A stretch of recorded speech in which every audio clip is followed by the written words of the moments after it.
episode of Surviving the Survivor. We bring you the best guests in all of true crime. Don't forget to subscribe and smash that like button. Here's your host, Emmy Award-winning broadcaster, Joel Waldman. And before we dive into tonight's show, just want to take a moment to address some of the reaction, and there was a whole lot of it, public reaction from Monday night's episode. What's up, STS Nation? Welcome to Surviving the Survivor. This is the show that brings you the very best guests in all of true crime. And speaking of best guests, one of the best guests on Monday's show, our very own Tim Jansen, our Timothy Jansen, a man I'm proud to call a friend. He is a Tallahassee criminal defense attorney with almost 40 years experience and a federal prosecutor. Well, unbeknownst to all of us on that show, Tim shared a very big piece of breaking news that Donna Adelson was allegedly offered a plea deal in exchange for information about her daughter, Wendi Adelson, who we're going to talk about in the show tonight. Now, the deal, according to Tim's trusted source, would have amounted to essentially Donna flipping on Wendi in return for time served. This is how it played out on Monday night. Break this. This is something I just heard from a very good source. Donna was offered a plea deal of time served if she gave up Wendi. Whoa. And she turned it down. And this is inside the courthouse. She was offered, someone said, maybe give her a deal. They said, no. She was offered time served if she would give Wendi, because of her age. She turned it down. Unreal. You guys are hearing that first anywhere, I think, but here on Surviving the Survivor. And that's the first time I was hearing it. And I got to say, with close to 90 years of cumulative broadcast news experience on our team alone, between three of the four of us, we knew right away that revelation would set off a firestorm. And guess what? It did. A lot of people were asking about it. A lot of people were talking about it. A lot of comments about it. And keep in mind, the trial, justice for Dan Markel, Donna's trial, just 2 weeks away. And you never want to be the story. But this is obviously a very big piece of information. And it was dropped on us. And so there you go. With that in mind, right away, we reached out to the defense attorneys for Donna Adelson, Josh Zellman, and Jackie Fulford, as well as prosecutors, to Georgia Kappelman specifically. We invited her to do it. She's busy with the trial. We understand that. Josh Zellman immediately, to his credit, emailed us back. This is what he had to say in the email. From Josh Zellman, you can see, I can also confirm that no firm offer was ever made by the state. Thank you, Josh. Interesting use of the words. Today, state attorney Jack Campbell, who is George's boss, he held kind of an impromptu press conference because there were so many inquiries about this, where he directly called out our best guest, the letter R and O-U-R, Timothy Jansen by name, and calling the report a lie. This is what he said today. He qualified that he has some good source that he's getting this from, who I don't know who that good source, but I'm here to say that whatever that good, they're wrong. And even further than that, they're lying. That's pretty harsh. But this is what State Attorney Jack Campbell said back in September about plea deals and negotiations in general. This is less than a year ago. Reason why plea negotiations are supposed to be kept confidential, and so I'm not going to speak as to it at all. I can tell you, we probably 99% of the cases this office handles are resolved through some type of negotiation. So we're willing to negotiate and talk. That's what he said in September. Now he's categorically saying no. And it's interesting because Josh Zellman in his statement did not unequivocally say no. This is what I want to say clearly and directly to the STS Nation audience. I always say best guess, but an even better community. And that is that it is entirely possible that no one is wrong here. As you just heard from Jack Campbell and others, plea discussions are often delicate, informal, and deliberately untraceable in their earliest stages. Tim never suggested that this just happened. In fact, he said he didn't know when a plea deal was offered, just that it came from a trusted source. And back to the language from Josh Zellman, he says no firm offer. If there was no offer at all, at least to me, the implication would be that no offer at all was made. So it's curious, at least, and at best may suggest that something was floated but not finalized. And you know what? We may never know the truth. Sometimes that is the case where you just never get the truth. I have learned that lawyering is 4D chess, and these are very powerful and credible and competent attorneys, and they're doing their best on either side of the proverbial aisle. But one thing I can tell you for sure on our side is that at Surviving the Survivor, we take journalistic integrity very seriously. Others, they can take cheap shots at Tim or STS, but they know deep down who we really are. We are dedicated journalists, like I said, with close to 90 years combined experience between just three of us, with Emmy Awards and other notable journalistic awards. We've got an attorney basically on this team, Tim Jansen, who is committed to the truth and also in getting justice, which is what he has done in his entire career. In this particular case, for all of us, we want justice for Dan Markel. And we're a show that millions turn to every month. We've got over 3 million views this month and audio downloads. So it's important to us to have that journalistic integrity, no matter what anyone out in the echo chamber is saying. We don't traffic in clickbait or recklessness, and we're going to continue to do what we have always done, which is asking tough questions and following the facts, even if that makes some people uncomfortable, maybe even a little bit passive aggressive. Now let's get to tonight's show. Let's do that. And tonight we are talking about Wendi Adelson. You're going to hear her like you have never heard her before in her own words. And some of what she has to say is going to make you scratch your noggin. This is an episode, but basically we are going to play some of the recordings from a writing class that Wendi Adelson took and then converted it. The writing class was converted into a podcast. But first, I've got to introduce the best guests. We got some great ones tonight and a surprise for you. Dr. Ildiko Tabori coming to us from Los Angeles. She is a licensed therapist. She's been on a lot in regards to the Menendez brothers case and is back talking all things Adelsons and, of course, Dan Markel.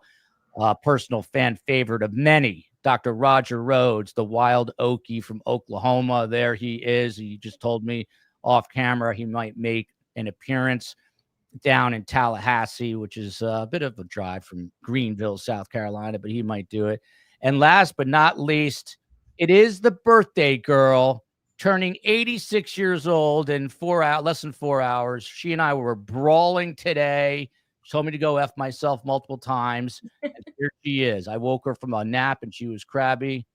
The one and only Karm. Karm, I love you. It's your birthday. We're going to celebrate tomorrow. Excited? I am very excited, and you can still learn about life. Don't call me in the last possible second. And when I call Karm and she gets called, when I call Karm last minute, there's a lot of negotiating that goes on. Karm, by the way, look at this shirt. I ordered this from Bonfire in our merch store, and I happen to look at that color. I love it. It really pops.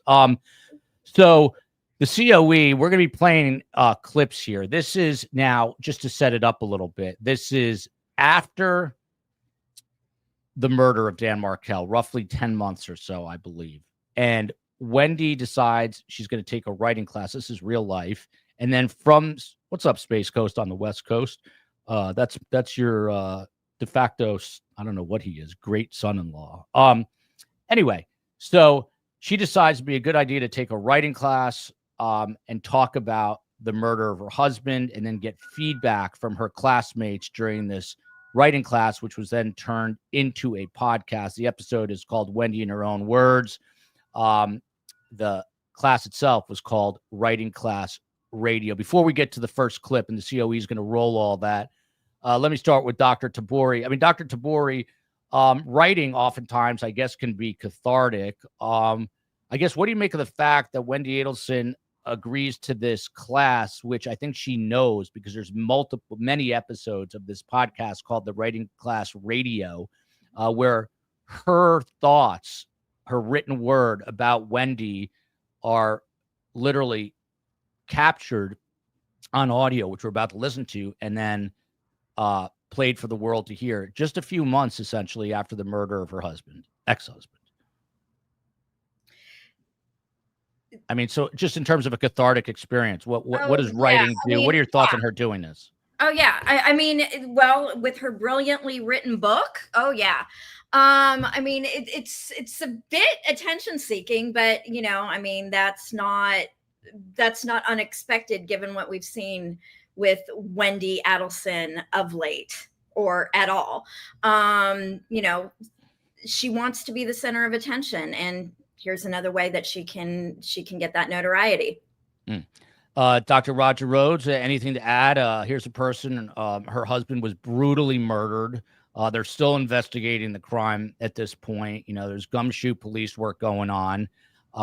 Vesper Martini, a friend of mine, friend of the show. And she's taking a class, talking about this murder in some ways, to me, very nonchalantly. What do you make of just the fact that she is already willing and able, and look, grief, people experience grief in different ways, but what about experiencing it through taking a writing class? And of course, she had written a book previously. I would say genius. What she's doing is called control the narrative. And when you control the narrative, that doesn't mean you're telling the truth. It means you decide on the truth, and then you speak of it as if it is true. And if this was a writing class in a little area that 2 or 3 people, were involved in, that'd be one thing. But wait a minute, we're talking about a podcast and all these people knowing and all these people involved.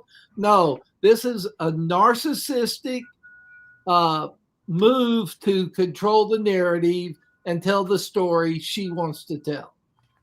And Raj, let me just piggyback. This is an interesting comment. Beach Bum says Corey Richins vibes. And if you don't know Corey Richins, she's accused. She's going to stand trial in February for poisoning her husband with 5 times the lethal dose of fentanyl. But she wrote a children's book about grief, and even after the murder, and went on a local TV station in Salt Lake City to talk about the experience of grief. And she's accused of the murder. What do you make of that? That someone would have the audacity, the chutzpah, if you will, as they say in Oklahoma, to do that? Good word to use, because that's what's going on. We're acting like people do A, then B, then C. Some people are what we would call multifaceted. They can do A, they can then do B, but act like it's A. I mean, it's just amazing how people can spin the truth. But, once you filter it all down, you begin to see at the core of it the illness. And that's the writing class and this other situation, you have to go into it saying, I can't take it as gospel truth. What I need to do is filter it until there is a common agreement of what's going on, not only by the person who's doing it, but by other people who are less close to the story.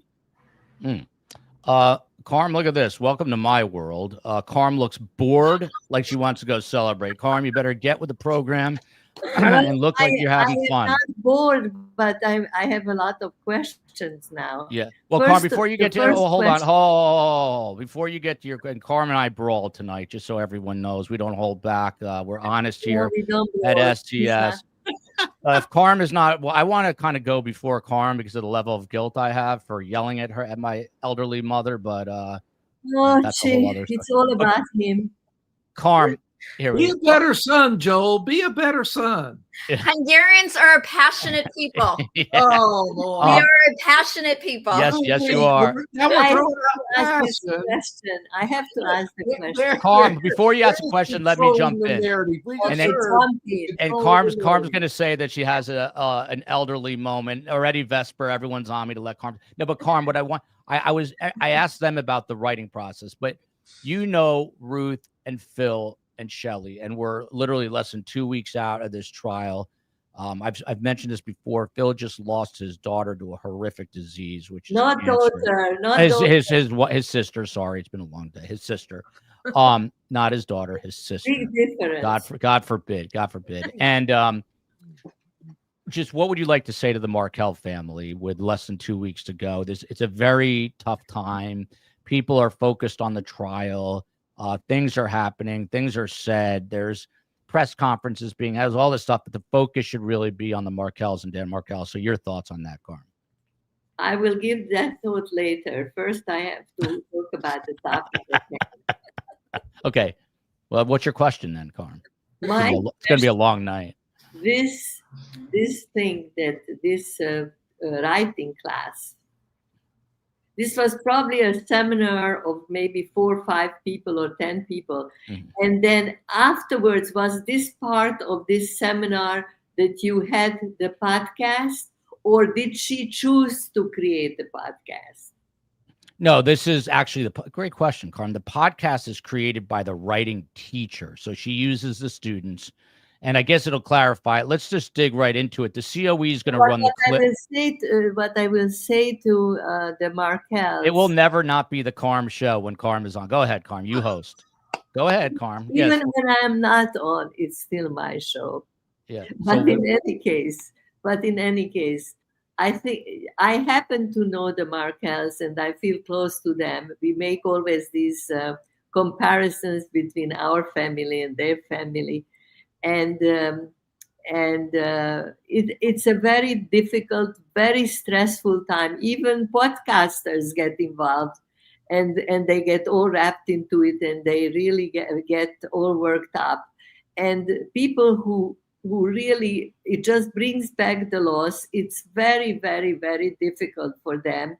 And we should have sympathy for whatever they say. And even if they criticize the podcasters, we should take it in. We should understand why they're doing it. And my heart goes out to them.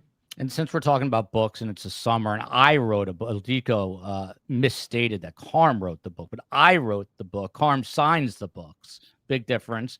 But it's out there. Surviving the Survivor, same name as the podcast. It's a good summer book. I tell you, next time I'm coming with my lawyer. We're a twisted family because I say it's the first laugh out loud Holocaust story, but it really is. Karm is a child Holocaust survivor, if you didn't know. Everyone already, let her talk, Joel. Let her talk. Why do you interrupt your mother? Karm, yeah. By the way, everyone is saying 86 years old, hard to believe. When Karm was 40, Joel, do me a favor, skip this and do me a favor. Let's do the program. When Karm was 40, no, Joel, I would come home from school. I will take a picture. Karm, I would come home from school and she would be posing. She had my dad hire an artist who made a portrait of my mother, an oil canvas It was portrait. A tradition in and it's beautiful. It's actually beautiful. She looks like Queen Elizabeth. It's very nicely done. And my husband loved me. And my sister and I are fighting over it. But without further ado, before this goes completely off the rails, COE, let's play the first clip here. Everyone will get a much better idea of what we're talking about. This is Wendi Adelson. We don't hear much from her. This is her in her own words. COE, you're in charge. 18, 2014, someone shot my ex-husband in the head while he was pulling into our garage after he dropped our then 3- and 4-year-old sons off at school. I only found out this information when the police picked me up from a lunch date I was having with 2 girlfriends and insisted that I come with them back to the station and then interrogated me for 8 straight hours, because it's usually the ex-wife. I'm not really okay. I list the things that are going well when people ask this question. My children are thriving and happy. Hold it there, COE. Okay, we're going to stop it right there. So Dr. Tabori, I mean, just the tone alone, it seems, and correct me if I'm wrong here, she seems so far removed from what she is saying. I won't even criticize the writing because it's god awful. That's the written word. I mean, just horrendously bad. But she just says someone shot my husband, and then immediately turns it into an issue for herself, that she was interrogated for 8 hours, and that she, being the wife, is usually the first suspect. Roger made a pretty good point about controlling the narrative. What do you, I mean, just her affect here just seems way off to me. What do you make of it? Oh, she's controlling the narrative. She's rewriting the narrative so it serves her purpose. It's kind of like the murder was just something really minute.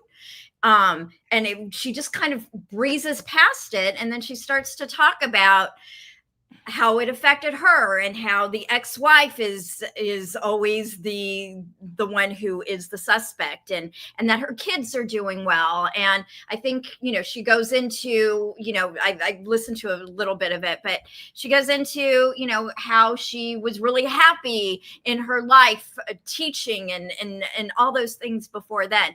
And it completely misses the fact that the father of your children, your kid's father, was just killed in a very brutal and sadistic way. Wait a minute. There is not a level playing field here. I never heard any of this beforehand, and Ildiko did. I just heard a little bit. Yeah. Well, we're here. That doesn't really matter, Karm. Shocking. It's shocking. Why? Because the narcissism is just screaming of the tape recorder. Because if my husband is killed and I cannot spend a paragraph describing the agony, the pain of losing somebody like that, even if it's the father of my children and we did not get along, it's still somebody I married and had children with, and then just immediately go into myself. Dr. Raj, whoever goes first, whether it's Karm or I will forever hear her voice, even after I'm gone, I think. And I can hear her when I listen to Wendi. I hear, Joel, this is not about you. This is about your wife. Blah, blah, blah, blah. Like, does Karm make a point? Like, this seems to be all about Wendi right out of the gates. Nothing about her husband, other than the fact that he's no longer with us. Is it alarming to you as a therapist? It is alarming, but what you're hearing is supposed to be an intimate conversation, okay? But from how she's presenting it, it's almost like she's selling a script for a daytime show.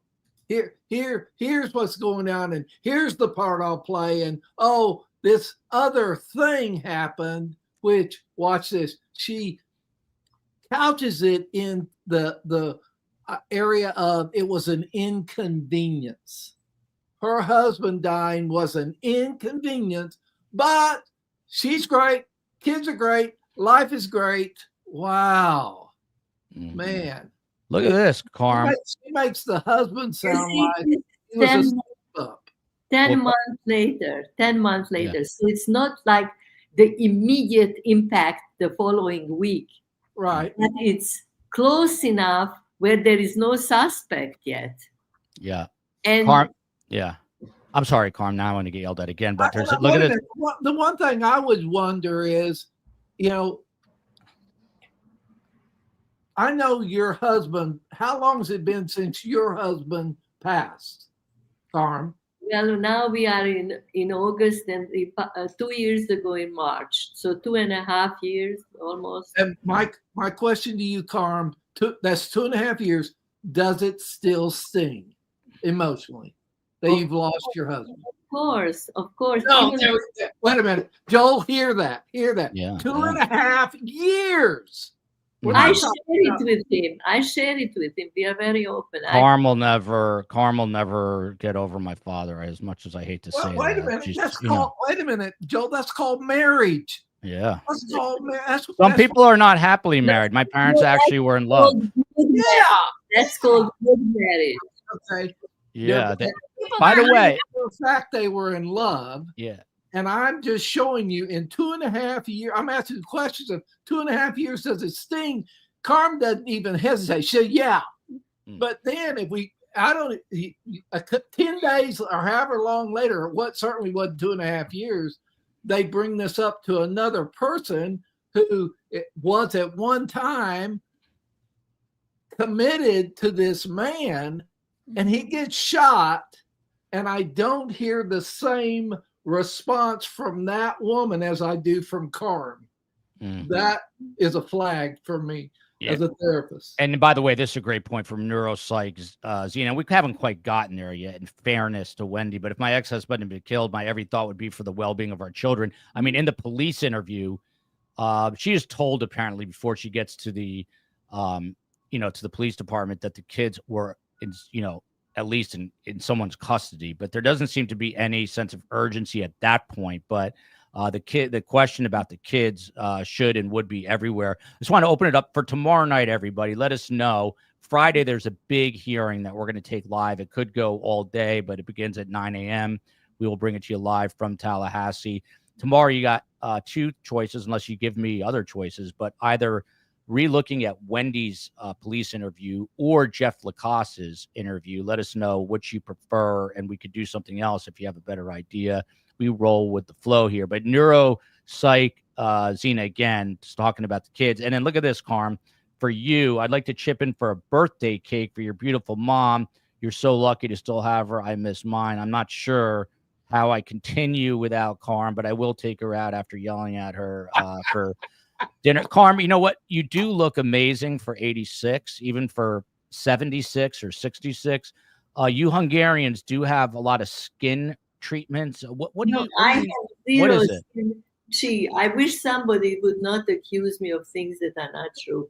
I neglect myself my whole life. So why do you look so good at your age, Karm? I don't think I look good. I think I'm fine enough. I even living is what's gotten you where you are. You look great because you've lived clean. That's the best response. Yeah. I think that love cleans you. Yeah. Oh, there you go. There you go. That proves my point. Raj, by the way, what I wanted to say before, which I will say now, there was never, not a single day, may he rest in peace, that my mother did not yell at my father. My dad was so good at just rolling with it. He would just in one ear, out the other. And I have learned my dad's professional husbanding skills. Joelle, yes. When you say this, usually, when you say this, you always say, but they always held hands and kissed. They did. They were like dating. My parents were married 63 years. But you know what it is? You know what it is? My husband was strong. He didn't have a thin skin. I could tell him what I was thinking, and he would respond, and he wouldn't let me. If he would have let me push him around, I would have definitely done it. By the way, she mentioned thin skin because she's implying that I have thin skin, which I don't, but that's Karm's little dig right there. Wait a minute, Joel, she's not married to you. She's your mom. You're right. Wait a minute, that's different. That's different. Look, Joel, appreciate it. I had a Hungarian mom, so I totally get it. Karm, I am a Hungarian mom, so I totally get it. Absolutely. I should just say. But listen, we really have to be careful, because with Dr. Roger, a psychologist, and Ildiko, psychologist, let's not make this my therapy session. Let's focus on Wendi. COE, with that, let's continue to roll the tape. This is Wendi Adelson. It was a writing class she took, turned into a podcast by the teacher. Let's continue to listen here. Living and happy. We live with my parents, who are incredibly devoted to our well-being. I started my own immigration practice, and I just signed up to do a one-year clerkship with the Federal 11th Circuit in September, which means I can get off Obamacare and have 1 year guaranteed of a steady income. But the truth is that I miss my life. I was a professor at Florida State University College of Law. I was so proud to be a public interest attorney and a mentor to my students. The novel I wrote about my clients' stories had just been chosen as the common read for all first-year students at FSU. In August, I was supposed to be the commencement speaker, And then I was supposed to take my brain cancer surviving, just turned 70 father on a trip to Machu Picchu. And I don't get to complain that I didn't do any of those things because I am alive. So she talks about starting her legal practice, Raj, getting off of Obamacare. We're into this. We haven't really heard about Dan or the kids. She says, and I quote, "I miss my life," which is very deep, sad, and depressing considering Dan Markel's life was stripped from him. Your reaction to this piece? I'm kind of upset that there isn't angel music behind what she's saying. You know, that you know, of angel stuff. That should be that. Oh, that. Oh, life is rough. You'd think that was just another version of I picked cotton in the fields with the Klan, and this is what I've had a hard life, but I'm getting better. Oh, wait a minute. You're at Florida State. You're teaching. Woo, buddy. I would not say, Joel, she was suffering for Jesus, and now she's seen the light. Yeah. Karm, you had your finger raised. Yeah, because I had a question then. Thank you, Lorraine. Thank you. Karm, people are contributing to your birthday cake. We don't even have one, but go ahead. Karm. Don't make me eat the birthday cake. I already cannot get in through the door. Karm loves sweets. That is her Achilles heel, sweets for Karm. But Karm, you raised your finger, Karm. Well, what were we talking about at that Oh, jeez. Dr. Eldik, I'll come back to you, Karm. You know, she wrote a book called Our Story, which is like loosely based on her life in a fictional place called Hiawassee Springs with a marriage coming apart. But the line that gets me here, I mean, number one, she says, I can get off of Obamacare. Like she's like that in the weeds about. And then, by the way, this is a family that has tremendous financial means. Even after this, we've got a lot of real estate. I'm talking even after the lawyering fees. But here's she's literally talking about getting off Obamacare, like the minutia of that. But then says, I remembered. Go ahead, Karm. It's gonna be a long night. She mentions that her father has a tumor. Yes, a brain tumor. Did he have a brain tumor? That's a great question. I've never gotten a firm answer. STS, I'm going to scroll to the bottom. Let us know. Did Harvey there we go. KCL. He never had brain cancer, but she says that. I never knew definitively. I have another question. KCL knows all, by the way. Does she say he was 78-year-old? By the way, who else in America has their mother as their co-host who's 86 and he yells at him? No one. No. I'm sort of a genius in a weird way. Karm, you're the man, Joel, for it. Let's just take the ownership. It's taking years off my life. But man, to get on a show with his mother and stand toe to toe, and you can do it. You're the man. Karm, look at this. Elizabeth Duke now donating to you to get lipstick. Unbelievable. Very kind of STS Nation. But oh my God, I can't believe it. Don't do it. Please just have positive feelings when we mess up. By us. That's the oh God, I love this show. I love this show, man. Karm. What about, that's a serious thing. Like she's sitting here talking about a father who had brain cancer who didn't have brain cancer, apparently. That's pretty sick. But she also, I think she says he's 78. At the time. But he was not 70. No, he wasn't even close, right? He was much even 70 at the time. Yeah. So what do you make about? What do you make of the fact that these are, let's call them untruths? What do I make? Maybe she's a pathological liar. Amen. Yeah. Dr. Tabori. If it looks like a duck and it quacks like a duck and it swims like a duck, it's a duck. If I look like a liar and I act like a liar and I play the liar, as Karm is mentioning, then the natural thought is, what do you have on your hands? Well, that'd be a liar. There you go. Yeah. Dr. Tabori, brain surgery. This is simple math. Yeah. So she must be writing fiction, not a memoir. Yeah. Well, Dr. DeBoer, let me ask you this. So Karm called her a narcissist. We hear every therapist say narcissist, narcissist. Give us your definition and why you think she fits the mold or doesn't. The mold or doesn't. Well, I don't know if she's a narcissist, but she seems a little more like a borderline personality disorder where she needs to be the center of attention constantly.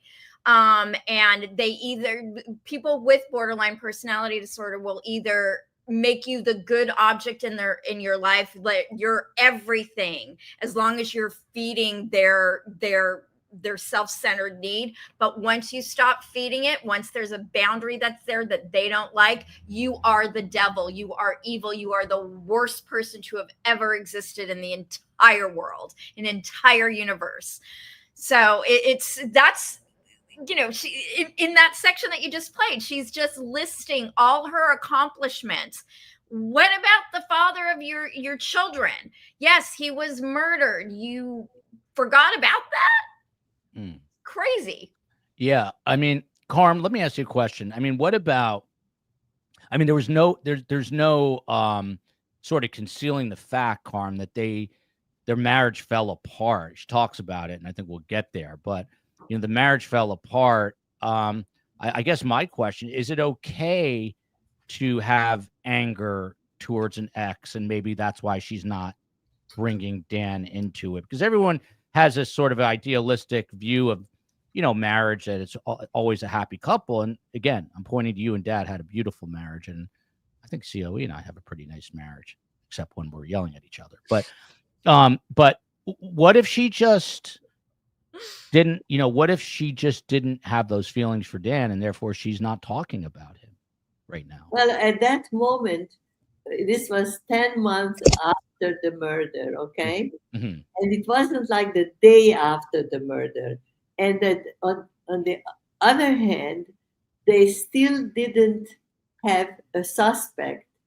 So she should have just been overwhelmed by the fact that the father of her children, and she is not stupid, she knows how important for those two boys was a father figure, just that his brain was blown out and they had no father now. Just that should have showed some sadness and some capacity to think about this person.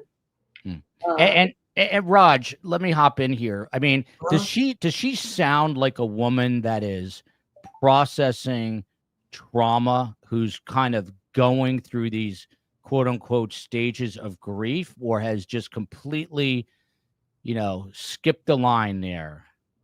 Yeah, I love the borderline diagnosis, man. I'm with you on that. That's very profound. Way to go. I have to tell you that I never use it, because if any article you read on anybody today who is a little self-centered, they immediately say that's a narcissistic person. Oh yeah, that's like such. So I never ever use it. It slipped out of my mouth. I'm sorry. Karm will never take. She'll never take. Whatever the word I'm looking for, a responsibility. But Raj, explain for those of us who are not therapists, what is a borderline personality? Explain what that is.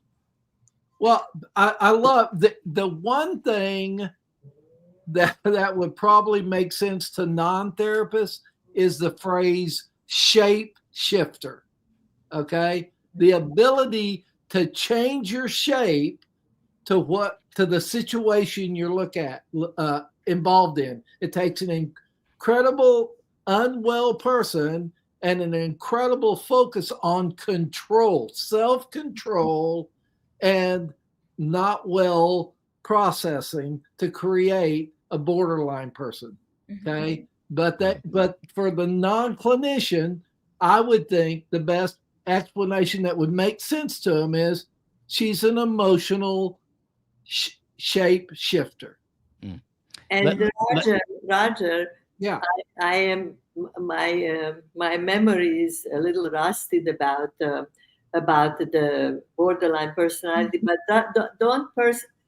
borderline personality people go in and out of like seeming completely normal and then really being disturbed. Yeah. Don't catch them in the middle of a shift.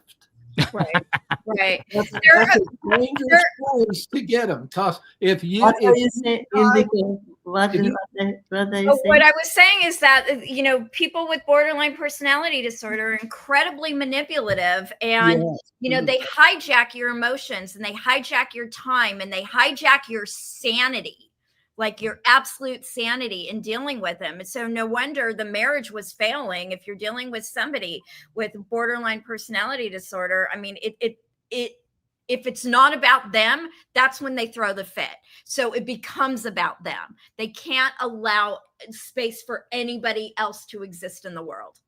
Right. Let me real quick. Let me pivot off of this for 1 sec. We're coming back to it. But Karm, someone just put the comment up about it's odd to them that she was picking up the day of the murder, July 18th. He actually dies the next day of 2014. But that day, Karm, she's invited to a party where she gets bullet bourbon.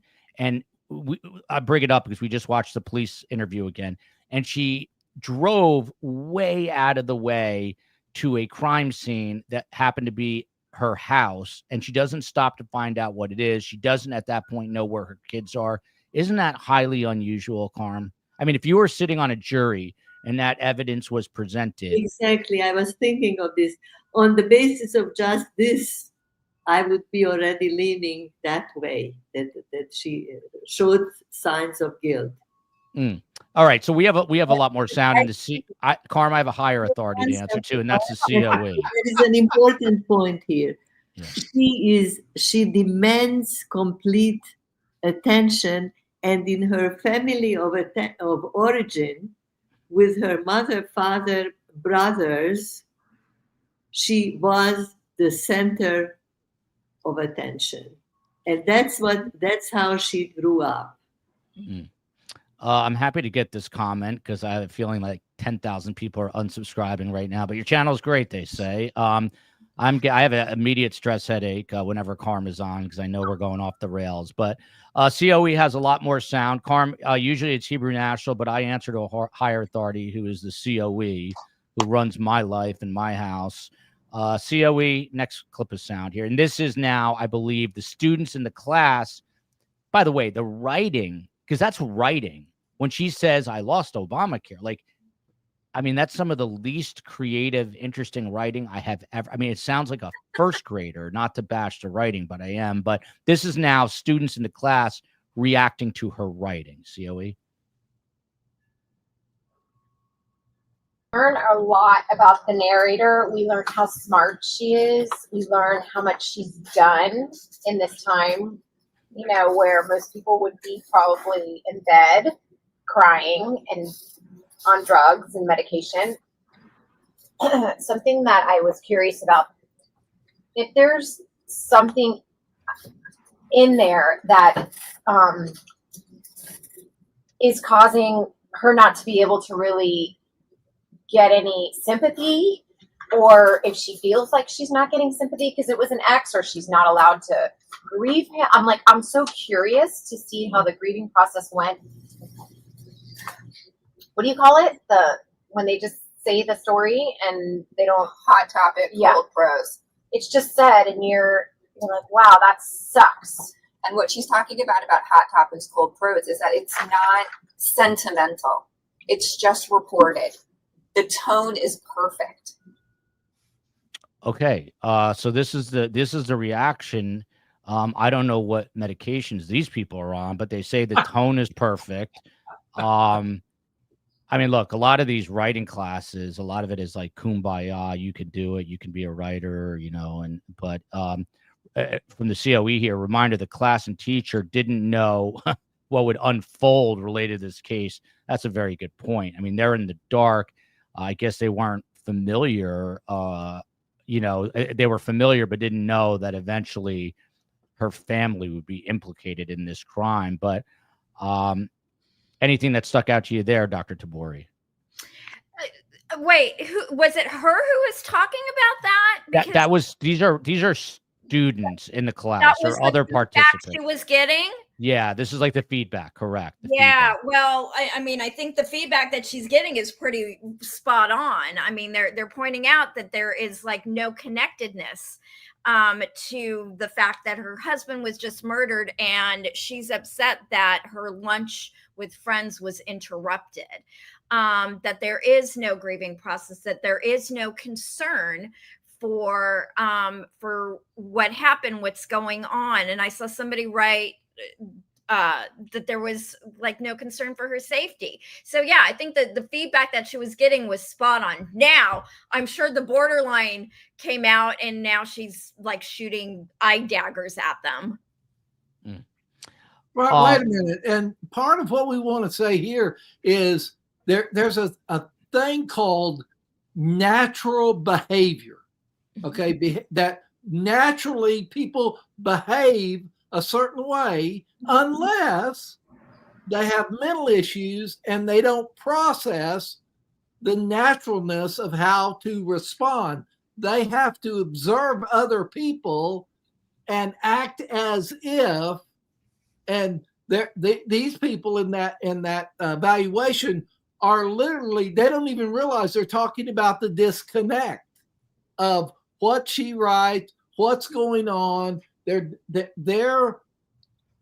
through writing confused about the disconnect, but that's what borderlines do. Yeah, Karm. But I think what the well-meaning other students are trying to also put a positive twist on it, because they feel they have feelings and they have concerns, and they are trying to say, you are okay, you are okay. Yeah. By not showing any emotions. Yeah, that then shows it's more like their own feelings, and they're supporting her. Right, that's like an emotional group session. That comes out of what would be considered an emotional group session, not a writing session. Yeah, okay? Karm, you know, you have been known to call me to my face a spoiled brat, and I accept that. But what's the difference, like, between? I'm being serious now. What's the difference between, like, where does the intersection of being spoiled? Someone said you raise a spoiled kid, they become a spoiled adult, whatever. I mean, but Wendi comes from a lot of privilege, had everything that she ever wanted. I mean, why is it just not that? Why isn't it just that she's a spoiled adult now? Well, she is a spoiled adult, but even spoiled adults have some have feelings and some have issues. Some fall apart when a very close person dies, and they have emotional responses to it, and some people don't. I don't know. Yeah, well, wait a minute. Some people have what's considered natural responses, Karm, and some people are plain natural responses that they mentally don't know how to act. Like in true crime, what we are interested in. Yeah, you say, okay, this person is crying, but there are no tears coming out, or because he thinks at that moment he should be crying, but he cannot muster the tears. It's not so easy. Yeah. Oh, that's a great connector. People who act as if they're crying, but there's no tears. There's no tears. Yeah, or the big crocodile tears, or the ones that start to cry, but make sure you're watching them when they're crying, and that the tears go away when there's no audience. And make sure you have mascara that runs if you do cry. So it's see, because they're creating a play, a narrative. This is the character I'm trying to present and sell you, and I'm watching and adjusting to, am I selling it? Am I not selling it? How do I sell it? What do I need to do to sell it? It's a kind of emotional guessing game of how do I behave normally in a stress situation. Yeah, well, there is a range of the behaviors in a stress situation, but this is outside the range. Yes. Yeah. Outside the range. By the way, I told Karm I was taking her to this steakhouse in Miami. She's like, I hate that steakhouse. The kids love it, so I guess we're not going to the steakhouse. Wasn't that she hates it. She's like, I hate the steakhouse. No. You know what happens? It's a steakhouse that's very large, and everybody who has a birthday goes. That's why you don't want to go. And they scream the entire time you are there. They're singing "Happy Birthday" every 2 minutes, and you want to murder the little kids that they want to. That's a great place for Wendi Adelson because they'll scream about her birthday. Yeah, and will get all the attention. She definitely wants to go there. Yeah. Casey, showing what's really, we got a bunch of therapists talking about what's real. What is it really about, and why a person who's not real would be attracted to something.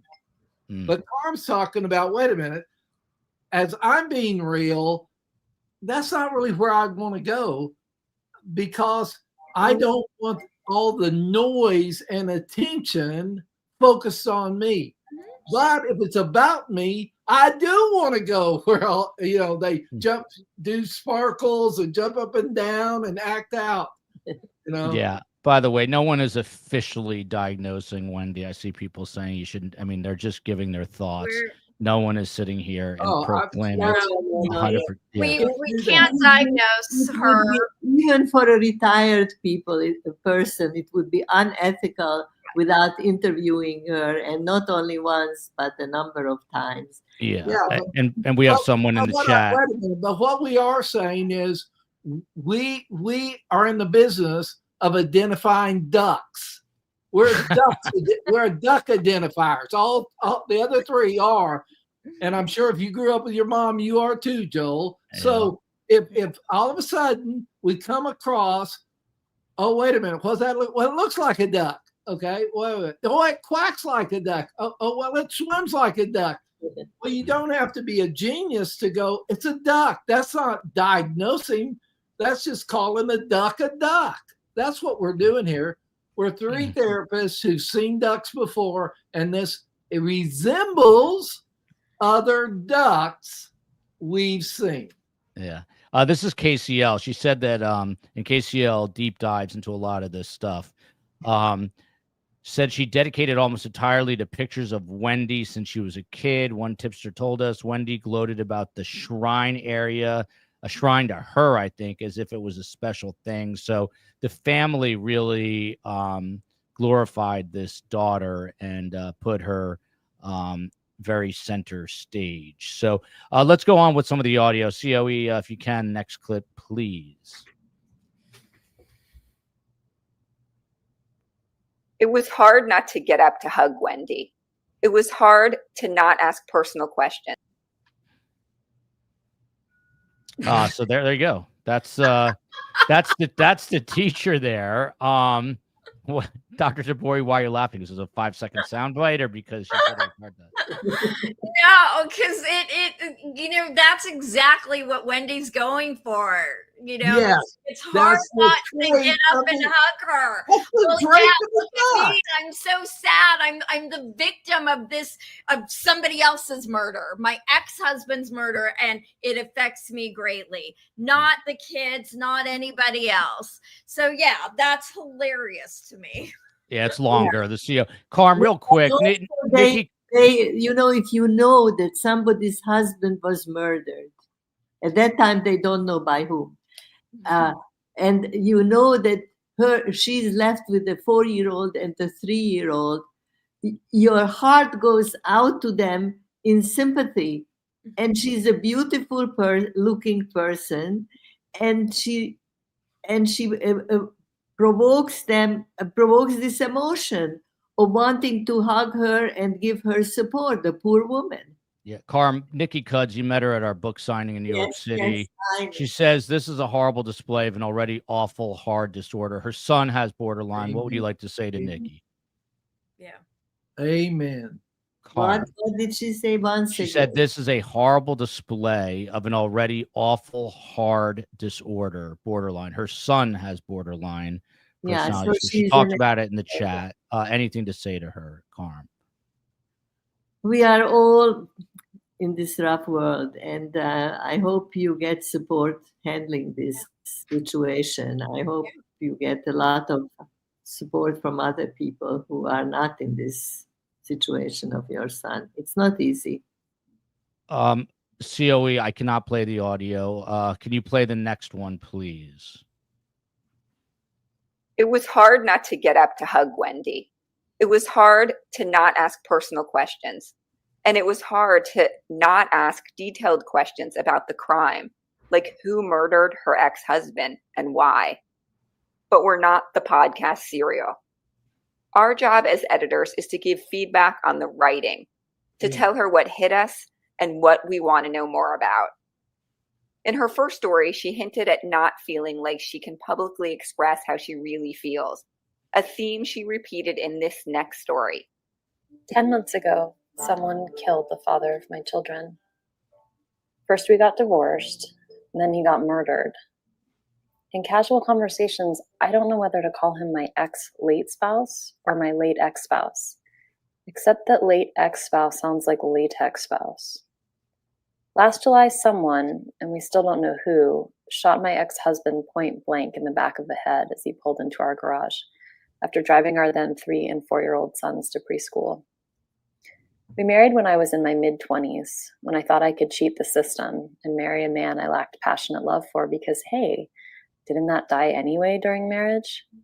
I saw his intellect and big heart and thought he would make a wonderful father for my children. Our marriage dissolved after the children arrived, as the loneliness of being married to someone that didn't view me as an equal crept in. I do believe he loved me the best way he knew how. I mean, he didn't like fiction, so why read my novel? It was logic, not a lack of love.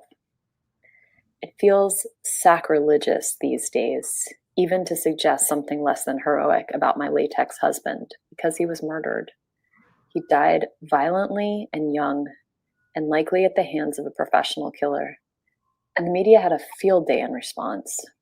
I turned on the news to find photos of my children with Nancy Grace, George Stephanopoulos saying my name in reference to our acrimonious divorce, and a picture my friend took when I was her maid of honor showed as evidence why I should be treated like a murder suspect and not the mother of 2 fatherless boys. I sat on a bench last week to watch the boys play. An older woman sitting next to me commented on how adorable my boys are and asked, "What does your husband do?" I hate this question. I haven't yet said, "He doesn't do much because he's dead," but I think it sometimes. I find when I tell people that my children's father died, they feel sad. But when they ask the follow-up questions and find out we weren't married, they seem to feel better. I don't. There's a lot in here. Karm, I know you were listening intently. Just, I guess, freewheel it, spitball. What did you make of that? I mean, some of the things she said, I mean, she's concerned. I'll just run through some of them real quick, Karm. She's debating whether she should call herself ex-late spouse or latex spouse, but latex spouse sounds like latex, like No, what no, spouse. but I think that here I see her as more human here than in the previous one. I see her sort of realizing that this is a loss that she will have to deal with, you know, being on the bench and the person asking, what does her husband do? Suddenly, I think she realizes slowly, I think in this episode, I feel that she's beginning to realize maybe some of the anger dissipated with her previous writing, and she was able to realize what was happening. But she's still angry at him. She still feels that he did not respond to her. He was using logic and not emotion. It's very possible that he was, more cerebral and less emotional than her. But I think here she's less angry. The anger energizes, and I think she realizes it here that she lost a very, very, very bad, major new thing in her life. I mean, Dr. Rhoades, at one point during this little piece, this clip we just played, she says, I think he died at the hands of a professional. I mean, that's a very odd comment to make when it turns out that professional hitmen were hired, and this is before they were captured. Why would she reveal that? Very weird to me. She revealed what fit her narrative. Okay. If saying professionals did that, that distanced the killer from her, because she's not a professional killer. She was saying it was somebody else. It was out of my hands, you know. But throughout, the one thing I felt throughout that would be the word backhanded compliment. I felt she was, you know, being more in line with the saying better things about what was going on, but there was an undertone that there was a sourness about where she was coming from. It was, yeah, this is going on. Watch this. This was going on, but poor me. This also was going on. Poor me. Oh, my kids are bad. Poor me. Oh, this woman talked to me about this, didn't know what to say. Poor me. And she gets vague and stuff, but it's interesting how precise she got with that latex thing. Wow. Yeah. That was like, oh, buddy. That really shows she let the sharpness of how she thinks peek out at that moment. Karm? That's what she does all the time. A few times she did this, the same thing as said a professional killer. Before that, she, during the police questioning, right, the afternoon of the murder, she said that, you know, her brother said he would hire a hitman.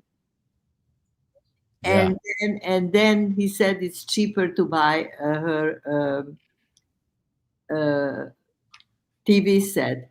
Why would she mention this type of stuff? Why would she mention? Why? Her unconscious. She believes she's 10 feet tall and bulletproof. That's all that says. See, in her mind, she was Teflon. She could say whatever she wanted to. She could say whatever she wanted to about, because she wasn't gonna be untouchable. She's untouchable. I'm gonna. I'm gonna. No consequences for her, probably throughout her entire lifetime. So now there's still no consequences. Because, you know, I mean, her family is sitting in prison and she's not. Yeah. Dr. Tabori, I'm going to take this back just a bit, what we listened to, because there's some other interesting things that we'll get your take. Here we go. Laundry or groceries. Was that COE? Yeah. Go ahead, Sue.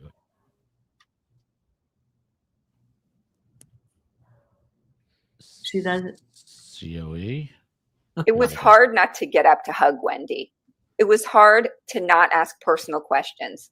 And it was hard to not ask detailed questions about the crime, like who murdered her ex-husband and why. But we're not the podcast serial. Our job as editors is to give feedback on the writing, to tell her what hit us and what we want to know more about. In her first story, she hinted at not feeling like she can publicly express how she really feels, a theme she repeated in this next story. 10 months ago, someone killed the father of my children.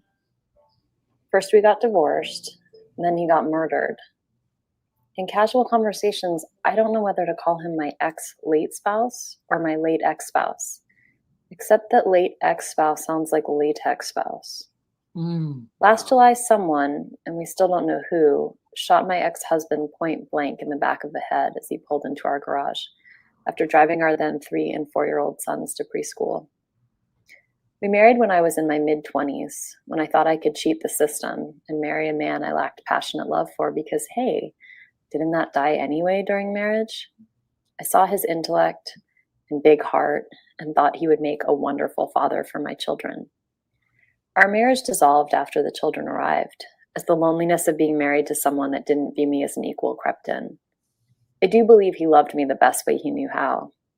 I mean, he didn't like fiction, so why read my novel? It was logic, not a lack of love. It feels sacrilegious these days, even to suggest something less than heroic about my latex husband, because he was murdered. He died violently and young, and likely at the hands of a professional killer. And the media had a field day in response. I turned on the news to find photos of my children with Nancy Grace, George Stephanopoulos saying my name in reference to our acrimonious divorce, and a picture my friend took when I was her maid of honor showed as evidence why I should be treated like a murder suspect and not the mother of 2 fatherless boys. I sat on a bench last week to watch the boys play.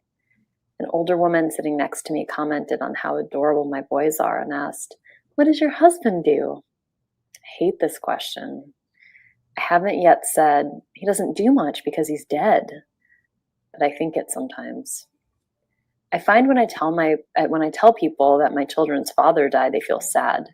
But when they ask the follow-up questions and find out we weren't married, they seem to feel better. I don't. So, Dr. Tabori, a couple of things that jump out at me. She talks about lacking passionate love, but she rationalizes it by saying, well, doesn't that die anyway after marriage? And then just kind of seemingly out of nowhere, a little further on, she goes back to her book. Like she's hung up on her book. He didn't like fiction, so why read my novel? She's kind of qualifying the reason that he wouldn't have wanted to read her book, and then goes into this.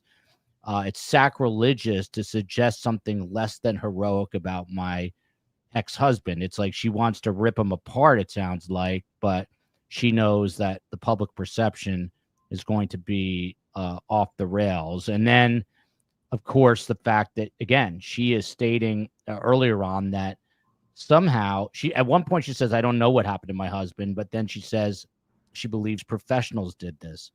It is knowing what we know now.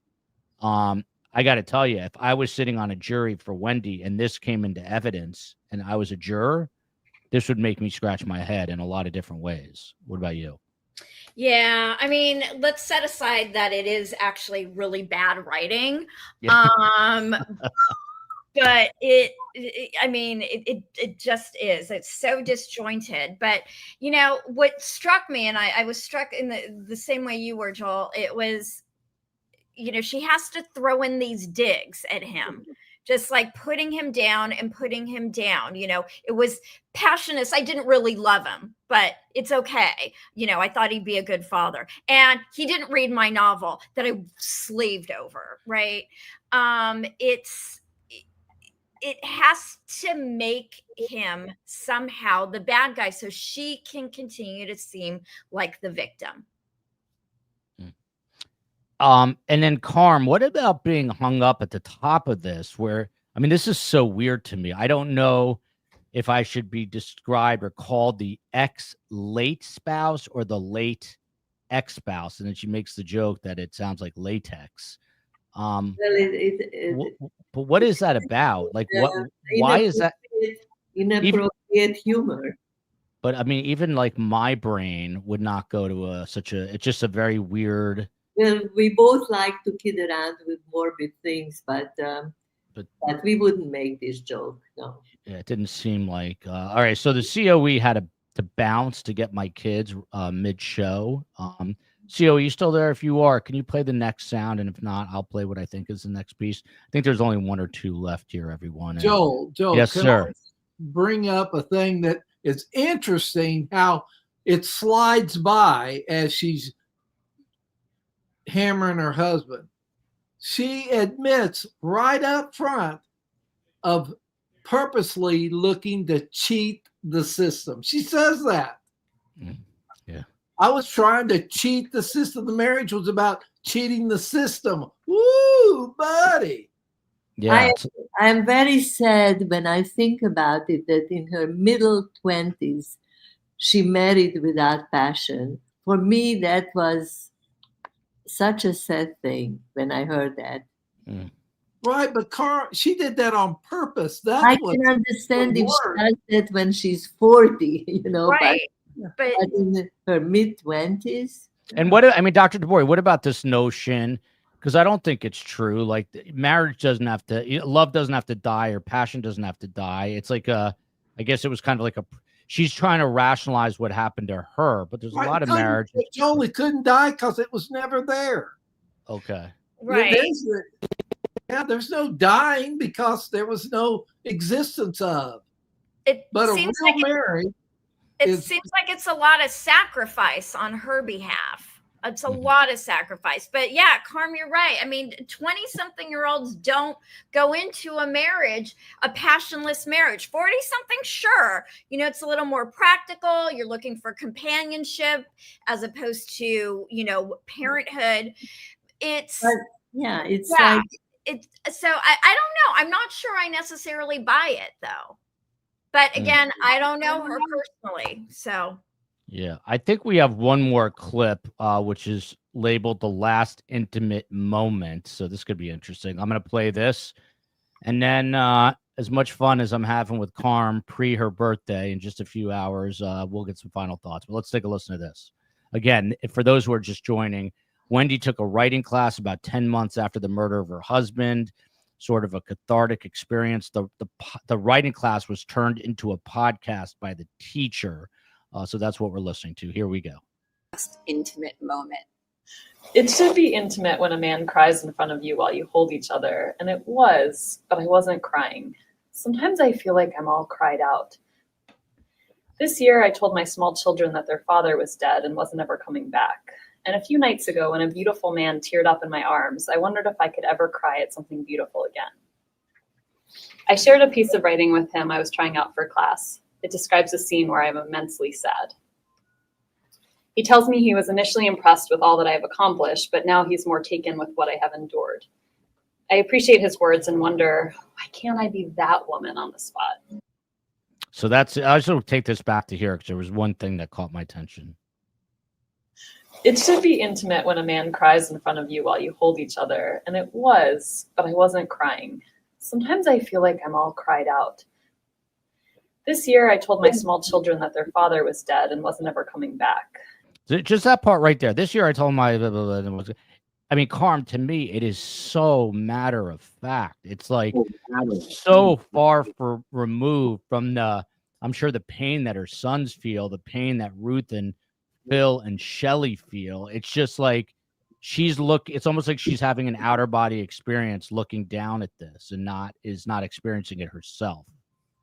I don't understand the very beginning of this segment. I don't understand who is crying in the very beginning. I think she's talking about another man. Here, let's listen. There we go. Intimate moment.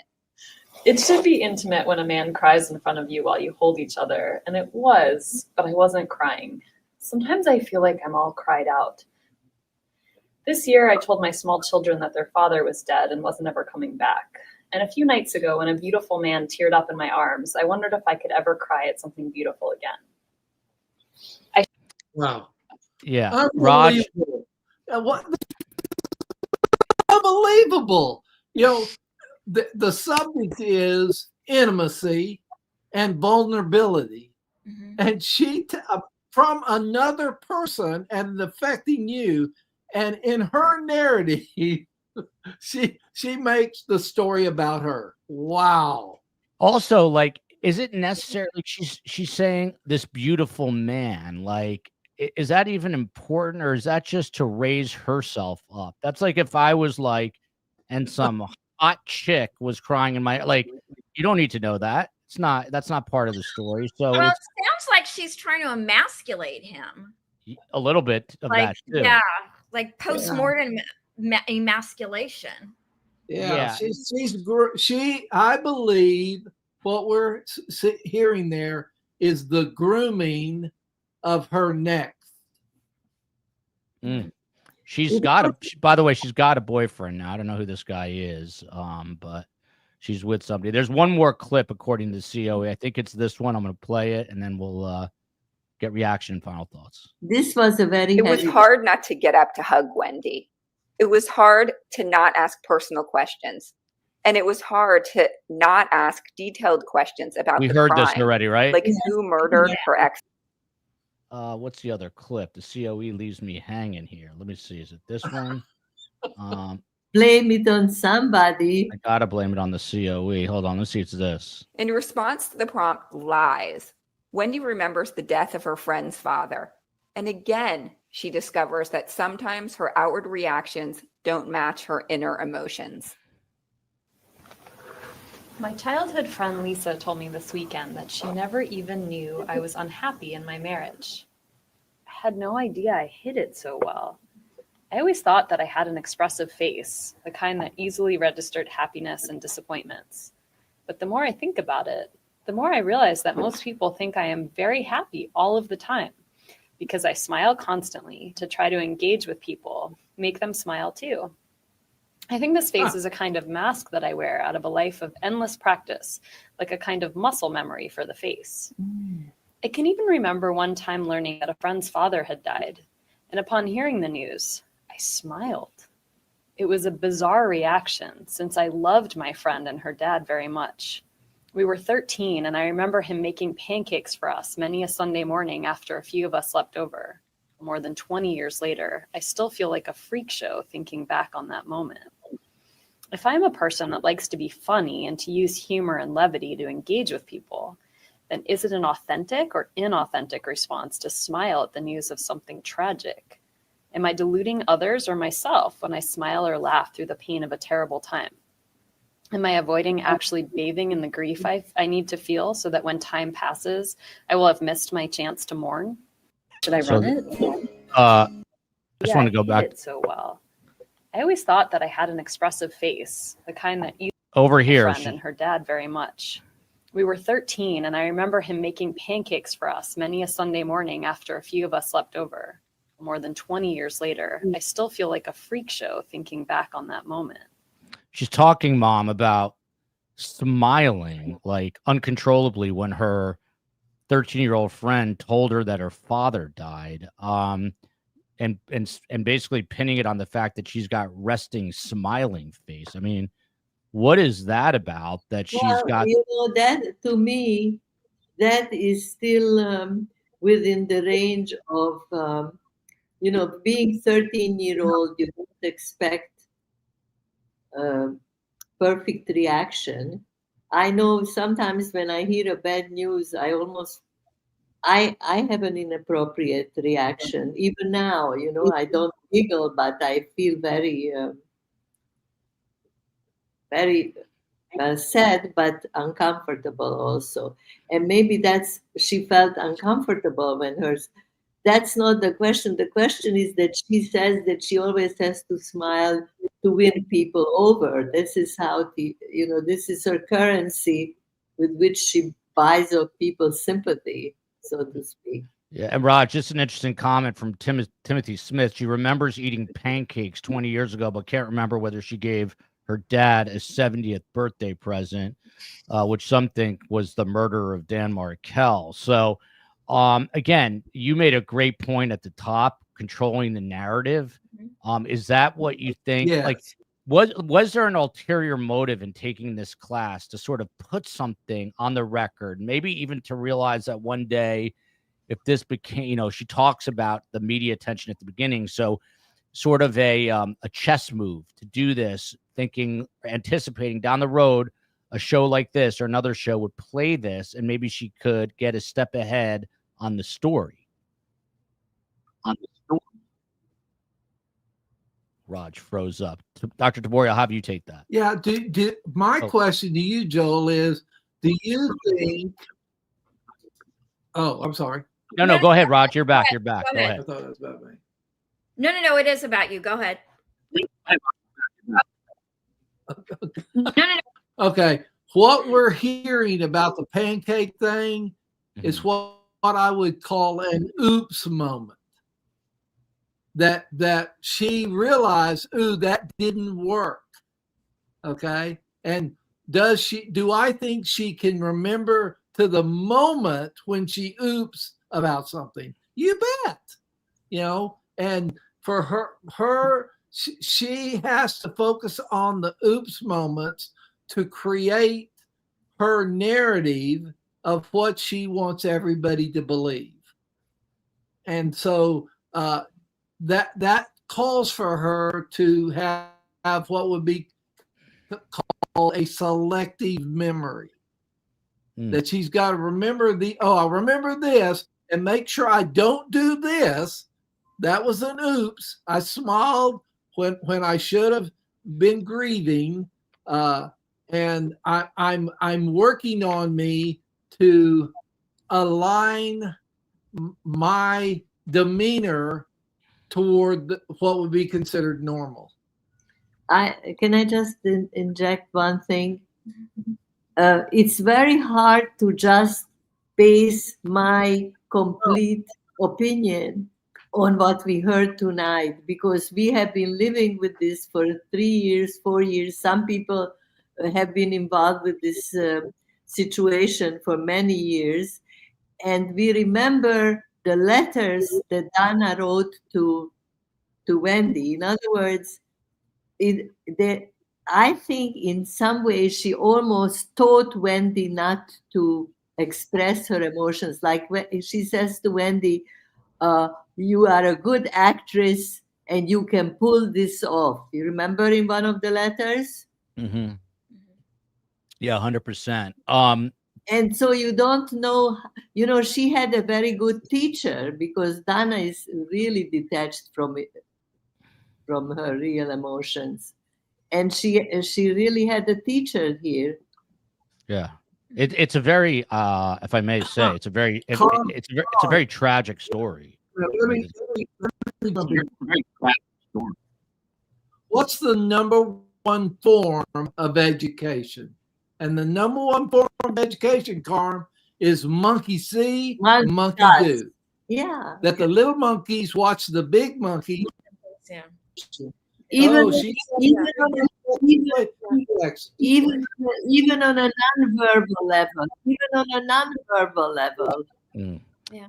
By the way, I spoke to the great John Singer yesterday, and he is back for the trial. I am very happy about that. He's an attorney in New York, very, very, very smart. And he'll be here, he says, for the actual trial. But for those who do not know, Dr. Tabori is a psychologist based out of Los Angeles. She could definitely help me and Karm get through the next few years. But Dr. Tabori, your final thoughts here, and I'll pose this question. Do you think she sees herself as a victim, as a survivor? Like, how do you think right now, she just said people think she's happy, but the implication is she's not. How do you think she perceives herself, and your final thoughts on this? Yeah, I think, she's going to go with victim or survivor, or whatever's convenient, whatever's going to elicit the most emotion and sympathy for her and keep her as the center of attention. Dr. Roger Rhoades, he is a licensed therapist in Greenville, South Carolina. I got to tell you, I was in Asheville, North Carolina. What a cool place. And Greenville is supposed to have the same kind of vibe. So next year I'm going to have to check out Greenville. But Dr. Raj is one of a kind, from Oklahoma originally, and now in South Carolina. From a therapist perspective, Dr. Raj, what's your biggest takeaway listening to this, or your biggest red flag, and your final thoughts?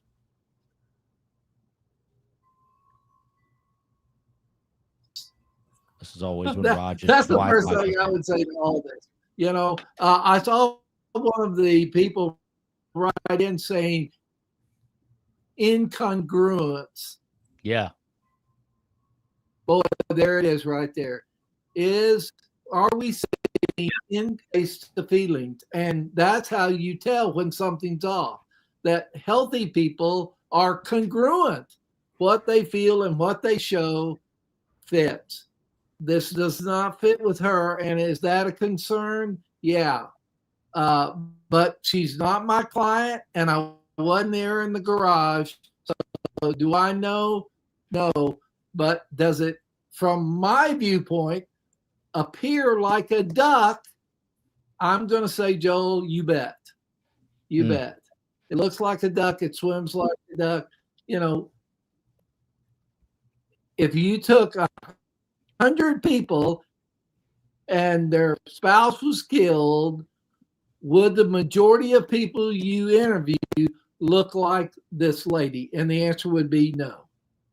No, they. You know, Joe, Roger's Wi-Fi is cutting out. Karm, I'm going to give you the last word for sure. For those who do not know, I have to tell you, on television there is this advertising. I think tunnel to what is it? Bridge to tunnel or yeah, tunnel. I'm blanking. I yeah, know the 9/11 stuff. fundraising for veterans who got hurt. Yeah. And I cannot watch the ad because I almost want to cry. And those are like 30-second segments. Tunnels to towers. Tunnels to town. And just looking at the person's eyes and what they say in those few sentences, that it can break your heart. And it's very, very painful. With her, whenever I saw her, I only saw her without any pain looking at her. For those who do not know, this is the host emerita of the show Surviving the Survivor, my great mother. She is a child Holocaust survivor, lost a child. It is all documented in the book Surviving the Survivor, which is available on Audible and in bookstores anywhere books are sold. I grew up in a small town in New Jersey where Karm raised me. I have a lot of personal just attachment to my town. So I said to Karm, I'm reaching out to my high school principal and I'm going to go speak at the high school. You're coming with me. And she said, and I quote, over my dead body, but I'm dragging her up there and she's going to come. We're going to speak at Rutgers too. Karm, a couple quick questions for you. My father was a psychiatrist. What would he say about all this? Karm, I feel like Dad would say, Karm, what do I know? What do I know? Even though he's a psychiatrist. What would Dad say about all this? No, one thing that crossed my mind when we were talking earlier, and you heard me say this before, and maybe it's even in the book, but my husband, he said, I would say, what do you think this person's problem is? Or what do you think do you think they are spoiled? And he said, if they are spoiled, then they don't need any other problems. That's already a problem. If you are a very indulged, spoiled person, you expect the same thing later in life. You know, that spoiled, you feel like you are entitlement. You feel that you are entitled to what you are getting. And in some ways, it was almost, I'm now fixated on the fact that she said that she married without passion. I'm fixated on that. I can understand somebody who comes from a third world country and needs a visa and gets married to somebody because they are way down on the socioeconomic ladder, and they want to be part of society. But did she have to settle with her looks, with her education, with her everything? What she's saying that she settled. Yeah. I'll leave everyone with a story that has nothing to do with anything. Right now, Karm and I are working on my next book, which is called Surviving the Psychiatrist. My dad had a very unique take on life, and Karm is helping me to write that. It'll be out in a year or so, I'm hoping. But my dad and my mom, they did family practice. I didn't know that they were seeing half of my friends and my friends' parents when I was in high school and middle school. I found that out 30 years later. But the university town. But my dad had one rule for Karm, because my dad would see the husband and my mom would see the wife, whatever it was. And my dad said, Carmela, whatever you do not give out our purse. This is pre-cell phone. Do not give out our number. And then I would come home, the phone would ring, and it would be, I'll just use a pseudonym. It would be Flo on the phone, and I would answer. I would say hello, and she would go right into the fact, your father, Dr. Waldman's a total a-hole, and start yelling and screaming. And my dad would get so annoyed. Karm would give out the home phone number. Karm was a bleeding heart, had to give everyone the number.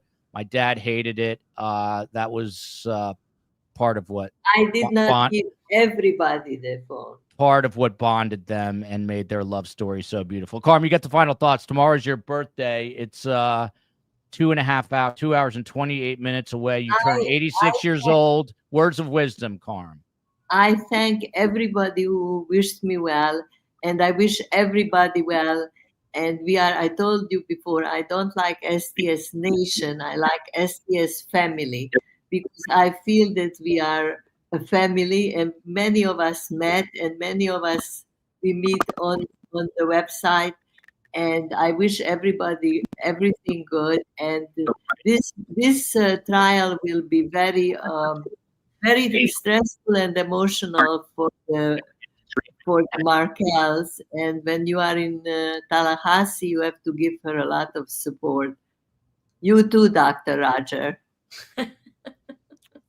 We will do that. That's the great Carmela Waldman, my mother. Huge thanks to Dr. Eldiko Tabori, who is of Hungarian descent, like my mother, Dr. Roger Rhoades, and Karm. Love you all. Justice for Dan Markel. We'll be back tomorrow night with another show. Remember, Friday, there's a long hearing, case management hearing. There's Dan. Long case management hearing Friday. We'll bring that to you live. We'll see you tomorrow. And we'll have the show prepared well in advance, as per usual. That's Dan. Everyone, think of both he and the family, and some strange words from Wendi today. Love you all. We'll see you tomorrow.